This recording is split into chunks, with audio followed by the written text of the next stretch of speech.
Encore une fois, bienvenue à toutes et à tous. Au cours d'un entretien accordé ici à Kigali à la chaîne qatarite Al Jazeera, le président de la République, Paul Kagame, a déclaré que le génocide ne peut plus se répéter au Rwanda car le pays a mis en place au cours des 27 dernières années une politique sans aucune discrimination. Il s'est également félicité des progrès accomplis par le Rwanda dans différents domaines. Kassim Youssouf nous fait un résumé de cet entretien.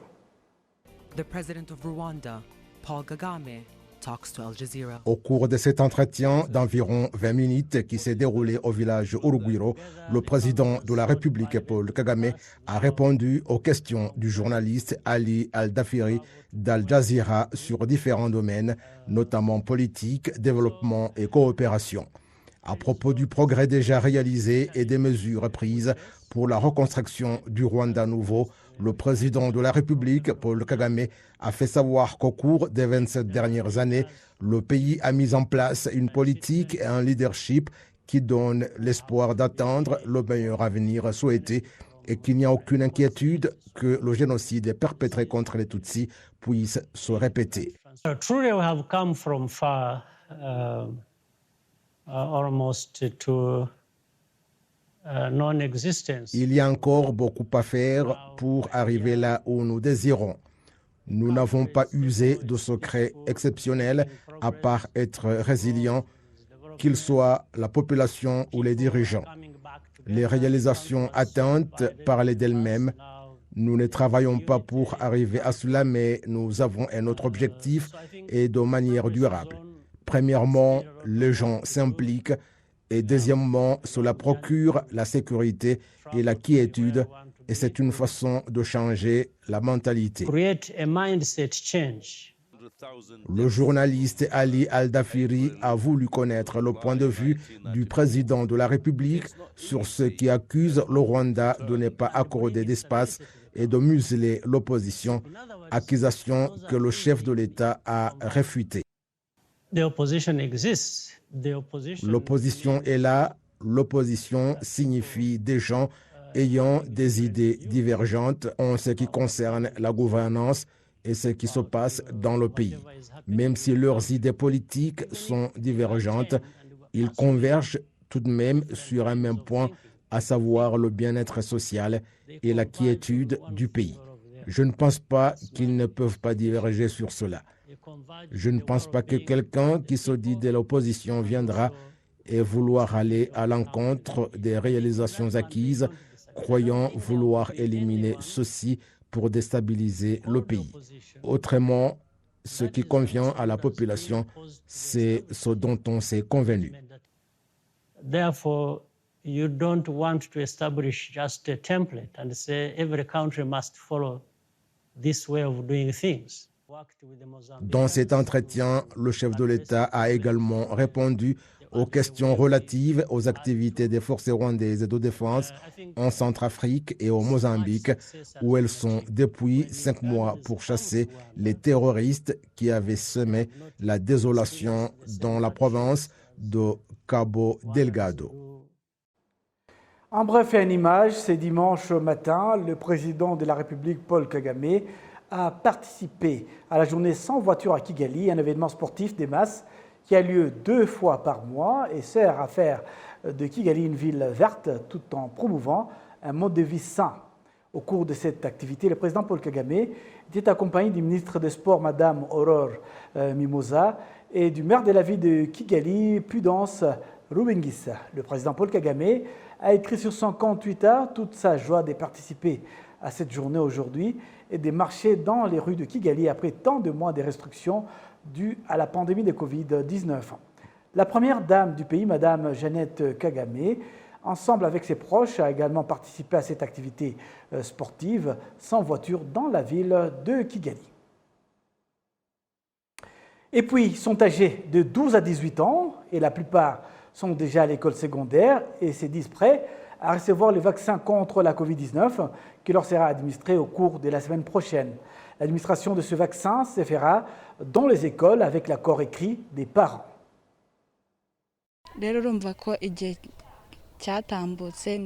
Ouassé Aline Bijou est en 4e secondaire.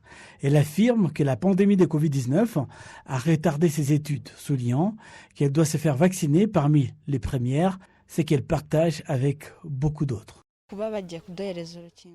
Nous sommes très fiers de cette initiative en tant qu'enfants et nous pensons que notre pays se soucie de nous et de notre devenir. Pas de problème, nous sommes prêts pour les vaccins et nous sommes très heureux. Cela nous évitera de perdre à nouveau notre temps à la maison lorsque des mesures comme les confinements seront prises. Rester à la maison retarde notre éducation. J'exhorte les autres à se faire vacciner également car les vaccins ne posent aucun problème.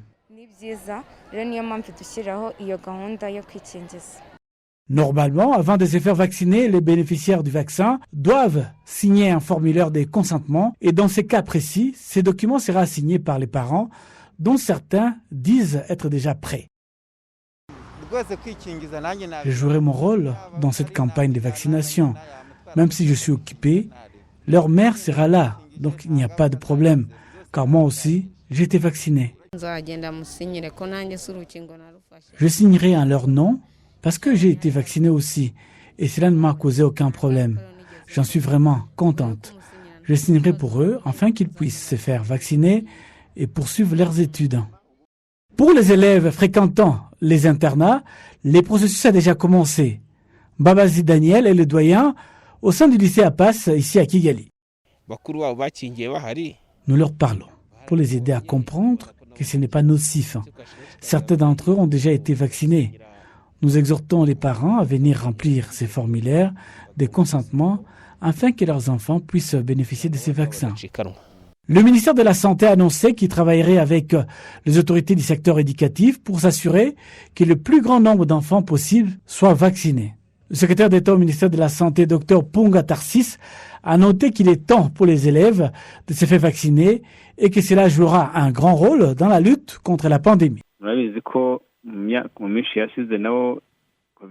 Vous vous souvenez comment la pandémie de Covid-19 a affecté les élèves lors de la hausse de la contamination en raison du taux élevé d'infection qui ont forcé les écoles à fermer. Il est évident qu'à mesure que de plus en plus d'adultes se font vacciner, le taux reste élevé chez les enfants. Les personnes vaccinées permettent à réduire ou à casser la chaîne de contamination au sein de la population. Pendant ces temps, ce dimanche, les forces de sécurité, y compris l'armée et la police, ont participé à la campagne de vaccination dans les lieux publics tels que les marchés, les églises et bien d'autres. Le Rwanda a récemment reçu des vaccins contre la Covid-19, dont 1,6 million de vaccins Moderna offerts par le Canada dans le cadre du programme COVAX. Le pays a également reçu le premier lot des 409 600 doses d'AstraZeneca offerts par le Luxembourg. Changeons de registre pour signaler que certains habitants vivant autour du lac Nasho, en province de l'Est, indiquent que le projet d'irrigation par énergie solaire mis en œuvre au Rwanda par la fondation Howard Buffett, d'une valeur de 54 milliards de francs rwandais sur près de 1200 hectares, est un signe d'un leadership visionnaire du pays. Les détails avec Amandine Dikoumassabo. Le programme d'irrigation grâce à l'énergie solaire de Nasho est un projet mis en œuvre en province de l'Est du Rwanda par la fondation Howard G. Buffett. Ce projet d'une valeur de 54 milliards de francs rwandais s'étend sur une superficie de près de 1200 hectares. Selon les habitants de cette localité, ce projet est une preuve tangible d'un leadership visionnaire.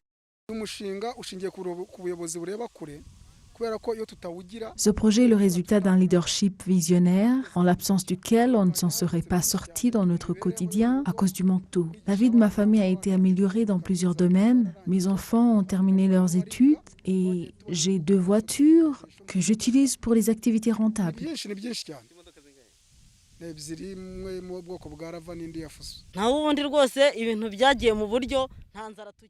Tous les problèmes liés à la famine n'existent plus ici chez nous. Tout a été réglé. On a non seulement de quoi manger, mais on en garde aussi. Avant le lancement officiel du programme d'irrigation à énergie solaire de Nacho, une période d'essai a d'abord été observée afin de convaincre d'abord les résidents et les préparer à la mise en œuvre de ce projet qui était un grand investissement dans le pays. Nous faisons un suivi quotidien pour être sûr que les travaux prévus sont mis en exécution comme convenu. Un tel investissement mérite une attention particulière. Ce projet a amélioré la productivité du secteur agricole. Les autorités de la province de l'Est ont noté que le programme d'irrigation solaire de Nacho est un projet qui vise à relever les défis causés par le changement climatique. Le fait d'avoir séparé l'espace d'habitation de celui d'exploitation de culture permet que le matériel utilisé dans l'irrigation ne cause aucun dommage chez les habitants de cette localité. Hygiène et assainissement à présent. Chaque jour, plus de 500 tonnes de déchets sont collectés dans la ville de Kigali et viennent de marchés, des maisons et des écoles. Cependant, le tri des déchets reste un défi, malgré les efforts du gouvernement pour introduire une nouvelle technologie de gestion intelligente des immondices. Le récit de Kassim Youssouf. Dès 6 heures du matin, Nyirabahire Julienne est déjà à l'installation de collecte des déchets du marché d'Ozinia et dont les éboueurs à charger les déchets à jeter. Elle exerce son métier depuis 10 ans.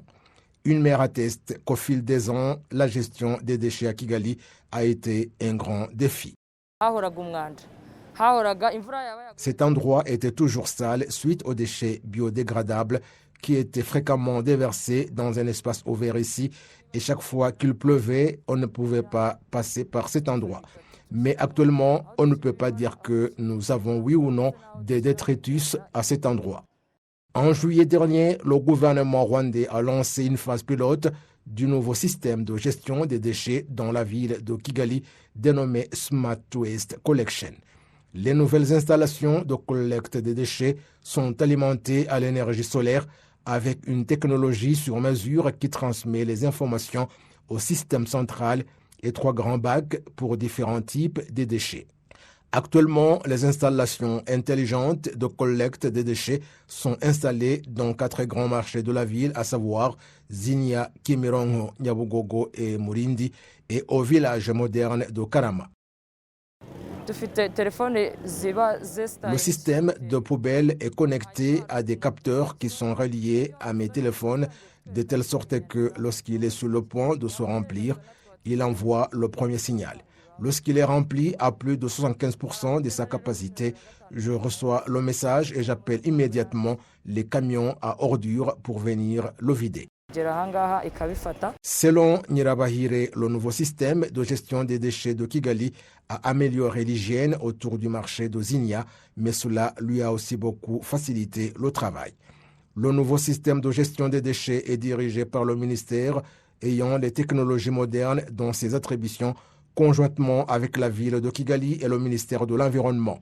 Il a déjà réformé la façon dont la collecte des déchets est menée à Kigali, mais le changement est loin de donner des résultats tangibles. Chaque jour, plus de 500 tonnes de déchets sont collectés dans la ville de Kigali, mais la séparation des déchets reste un défi malgré les efforts du gouvernement pour introduire une nouvelle technologie qui sépare les déchets dans les installations de collecte. À la décharge d'Ondouba, plus de 200 personnes passent la journée à travailler durement pour trier les déchets, un travail qui aurait pu être effectué soit par les transporteurs, soit au point de collecte, selon Ureneza Hildebrand, responsable du site de la décharge d'Ondouba. Alice Igiro, responsable des villes intelligentes et de l'initiative de collecte intelligente des déchets au ministère des Nouvelles Technologies et Communications, indique qu'une fois pleinement adopté dans toute la chaîne de valeur, le système de gestion intelligente des déchets va résoudre certains problèmes soulevés par les parties prenantes, mais encouragera également les transporteurs des déchets à utiliser des camions avec différents compartiments pour transporter différents types de déchets. Les responsables disent que la prochaine étape consiste à effectuer une sensibilisation de masse dans les foyers et les lieux publics sur l'importance du tri des déchets avant qu'ils ne soient transportés ailleurs pour le recyclage, ce qui permettra à tout le monde de contribuer à l'économie renouvelable et circulaire. Le chrétien catholique du Rwanda célèbre une grande fête ce dimanche, la fête du Christ roi, pour célébrer le 75e anniversaire de la consécration du Rwanda au Christ roi par le roi Mutara III Rudahigwa. Certains chrétiens disent que depuis la consécration du Rwanda au Christ roi, il y a eu une augmentation des différents services, aussi bien dans le domaine éducatif, médical et religieux, et que la foi est maintenant plus évidente qu'auparavant. L'évêque du diocèse de Butare, l'évêque Philippe Rukamba, qui a dirigé la messe de consécration, a déclaré que la dédicace du Rwanda par le roi Mutara III au Christ roi n'était pas une décision coloniale, comme l'avaient dit ou imaginé de nombreuses personnes, mais c'était plutôt une question de foi. C'est donc avec ce rappel des titres que nous allons boucler complètement ce journal. Au nom de toute l'équipe qui m'a accompagné tout au long de cette édition, il y avait à la prise de vue François Bouda Troirgwa, à la prise de son David Kabogura, au graphique il y avait Hirgwa, l'ingénieur de l'antenne c'était Freddy, au mixage vidéo c'était Silas, et à la direction de ce journal il y avait Janvier Karangwa Murenzi, et au contrôle de l'antenne c'était Nicole. Au nom de toute cette belle équipe, je vous souhaite de passer une excellente suite de programmes. C'est la télévision rwandaise, la chaîne nationale.